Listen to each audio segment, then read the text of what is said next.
C'est ainsi que pour aller vers le nouvel agenda des ODD, une nouvelle lettre de politique sectorielle a été définie avec un diagnostic approfondi basé sur l'analyse des composants stratégiques en tant que piliers.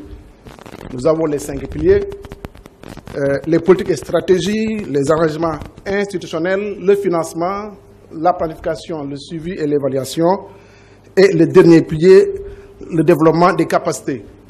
Et il découle de ces piliers donc l'analyse suivante qui donne les boulettes.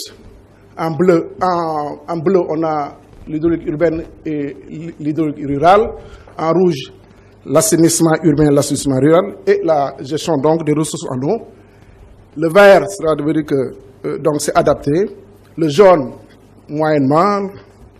Le noir, passablement. Et le rouge signifie ce que ça veut dire. Et il découle donc de cette analyse donc 3 orientations prioritaires. Après donc un état de lieu critique, nous avons dégagé effectivement 3 réorientations prioritaires pour les prochaines années. Donc, amélioration de l'environnement institutionnel et accélération des réformes. Les réformes sont présentement en cours. Le renforcement donc des investissements. Et la 3e priorité, le développement des actions et innovations dans les financements et le renforcement de capacités.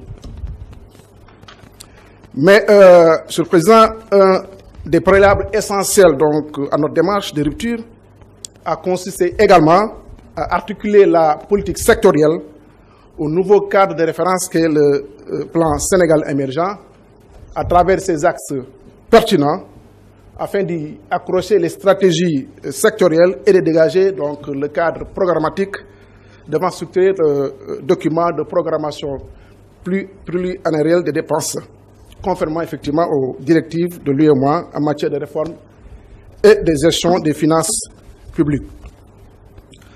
Parlant des investissements, donc, nous pouvons noter par rapport donc, aux dynamiques démographiques actuelles donc, qui sont caractérisées par une forte demande donc, qui résulte de l'urbanisation des zones pour la satisfaction effectivement des besoins domestiques et agricoles industriels.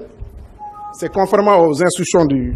le Président de la République. Vous remarquez entre 2012 et 2013, les capacités installées donc, sont presque doublées, passant de 424 000 m3 jour à 832 000 m3 jour.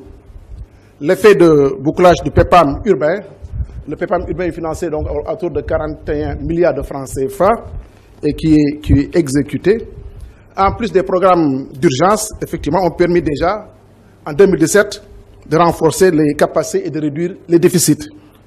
En 2018 et 2019, des programmes à partir de TACET financés à travers le PAMU avec la Banque mondiale et de BAYAH aussi, donc financés par la SONES, permettront de maintenir en tout cas cette dynamique pour réduire le maximum possible le déficit. Et à partir de 2022, avec la mise en œuvre donc, de KMS 3 et l'usine d'essalement de mer, nous allons en tout cas impacter sensiblement par rapport à la production et mettant ainsi les régions de Dakar et les régions traversées à l'abri des déficits en eau.